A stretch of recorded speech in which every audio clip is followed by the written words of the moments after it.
एक छोटे से कस्बे में शंकरलाल नाम के व्यक्ति रहते थे। वे बहुत मेहनती और ईमानदार इंसान थे। उनका परिवार बड़ा था। पत्नी सुशीला, दो बेटे राकेश और सुनील, बहू बेटियां और पोते पोतियां। बाहर से देखने पर उनका घर किसी हवेली से कम नहीं था, पर भीतर ही भीतर एक समस्या धीरे धीरे जन्म ले चुकी थी। इस कहानी को पूरा सुनने के लिए चैनल को सब्सक्राइब करें और वीडियो को लाइक करें एवं शेयर करना ना भूलें। शंकरलाल ने अपनी पूरी जिंदगी ईमानदारी और मेहनत से धन कमाया।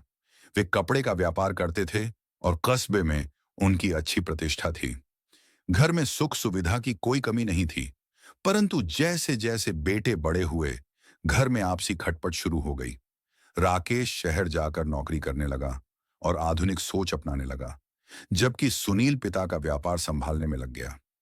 दोनों भाइयों के स्वभाव और सोच में दिन प्रतिदिन दूरी बढ़ती चली गई। राकेश की पत्नी रीता पढ़ी लिखी और आधुनिक विचारों वाली थी। उसे संयुक्त परिवार की परंपराएं पसंद नहीं थीं। दूसरी ओर सुनील की पत्नी सविता बहुत घरेलू और संस्कारों वाली थी।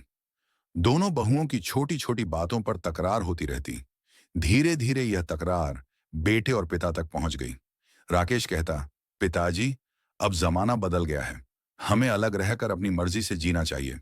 सुनील कहता, नहीं भैया, परिवार का सुख तभी है जब सब साथ रहें, बड़ों का आशीर्वाद मिले। शंकरलाल और सुशीला यह देखकर बहुत दुखी थे। उन्होंने कभी सोचा भी नहीं था कि जिस परिवार को उन्होंने प्रेम और परंपरा से संभाला, उसमें दरार आ जाएगी। एक दिन शंकरलाल ने दोनों बेटों को बुलाकर कहा, बेटा, परिवार तभी परिवार कहलाता है जब सब मिलकर रहें। अगर घर के लोग ही अलग अलग हो जाएं, तो घर टूट जाता है। धन और वैभव तो 2 दिन का होता है, पर आपसी प्रेम ही असली पूंजी है। परंतु राकेश ने उनकी बात अनसुनी कर दी। आखिरकार एक दिन राकेश ने अलग घर लेने का निर्णय ले लिया। सुनील बहुत समझाता रहा, पर वह नहीं माना। घर बंटवारे की बात आई तो शंकरलाल का दिल टूट गया। उन्होंने कहा, अगर तुम लोग अलग ही होना चाहते हो तो ठीक है, लेकिन मेरी एक शर्त है।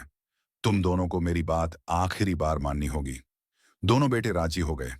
अगले दिन शंकरलाल ने दोनों बेटों को एक एक लकड़ी दी और कहा, इसे तोड़कर दिखाओ। दोनों ने झट से लकड़ी तोड़ दी।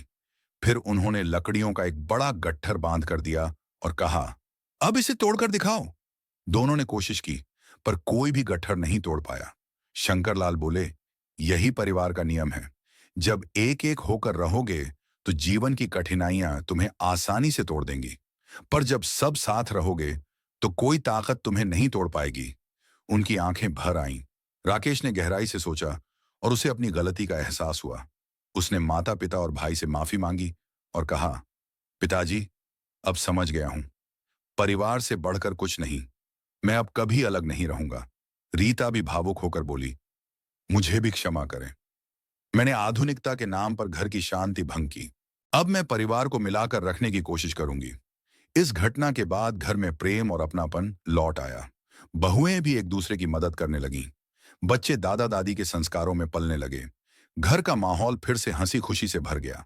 शंकरलाल और सुशीला ने राहत की सांस ली।